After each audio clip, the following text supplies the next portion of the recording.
Hi అండి. అందరికీ నమస్కారం. Welcome to my channel. ఈ వీడియోలో పెన్షనర్లకి గుడ్ న్యూస్ అండి. ఇక నుంచి బ్యాంకుకు వెళ్ళవలసిన అవసరం అయితే లేదు. మరి పూర్తి సమాచారం ఏంటో వీడియోలో తెలుసుకుందాం. వీడియోని ఎక్కడ గాని స్కిప్ చేయకుండా ఎండ్ వరకు చూడండి. అప్పుడే ఇన్ఫర్మేషన్ పూర్తిగా అర్థమవుతుంది.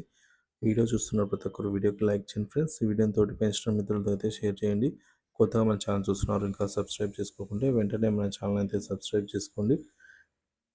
దీనివల్ల నేను చేసే ప్రతి ఒక్క వీడియో మీ వరకు రీచ్ అవుతుంది. ఇక ఆలస్యం చేయకుండా వివరాల్లోకి అయితే వెళ్ళిపోదాం. ఫ్రెండ్స్ ఇక విషయానికొచ్చినట్లయితే, జనవరి 1 నుంచి ఏ బ్యాంకు లేదా ఏ బ్రాంచ్ నుంచి అయినా సరే పెన్షన్ తీసుకోవచ్చని కేంద్ర కార్మిక శాఖ మంత్రి మన్సుఖ్ మాండవీయ అయితే స్పష్టం చేశారు.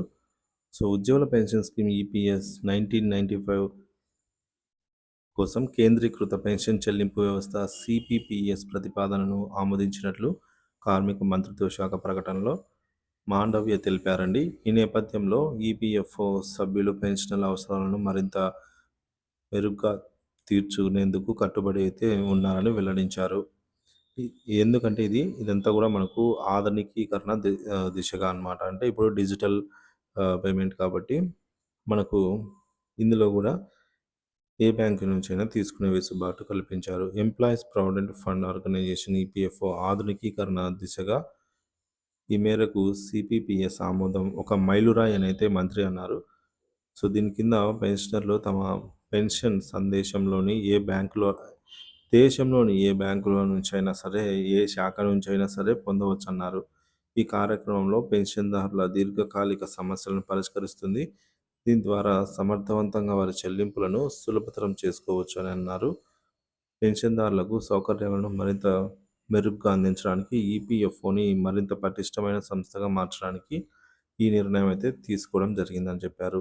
దీంతో కేంద్రీకృత పెన్షన్ చెల్లింపు వ్యవస్థ ఈపీఎఫ్ఓలోని 78 లక్షల మందికి ఈ ప్రయోజనం అయితే చేకూరనుంది. కేంద్రీకృత వ్యవస్థ పెన్షన్ చెల్లింపు ఆర్డర్లను పీపీఓలు ఒక కార్యాలయం నుంచి మరొక కార్యాలయానికి బదిలీ చేయవలసిన అవసరం లేకుండా దేశవ్యాప్తంగా పెన్షన్ పంపిణీని నిర్ధారిస్తుంది. పదవీ విరమణ తర్వాత స్వగ్రామానికి వెళ్ళే పెన్షన్దారులకు ఇది ఊరటనిచ్చే వార్త అనైతే చెప్పవచ్చు. సో, ఈపీఎఫ్ కొనసాగుతున్న ఇన్ఫర్మేషన్ టెక్నాలజీ ఆధునికీకరణ project IT enabled system CITS 2.01లో భాగంగా ఈ సదుపాయం జనవరి 1, 2025 నుంచి అంటే 1వ తేదీ నుంచి ప్రారంభించబడుతుంది. తదుపరి దశలో సిపిపిఎస్ ఆధారిత చెల్లింపుల వ్యవస్థ ఏబిపిఎస్కి తీసుకుని వస్తారు. సిపిపిఎస్ అనేది వికేంద్రీకరించబడినటువంటి ప్రస్తుత పెన్షన్ పంపిణీ వ్యవస్థీకరణ నుంచి ఒక నమూనా మార్పు అనేది అయితే స్పష్టం చేశారు.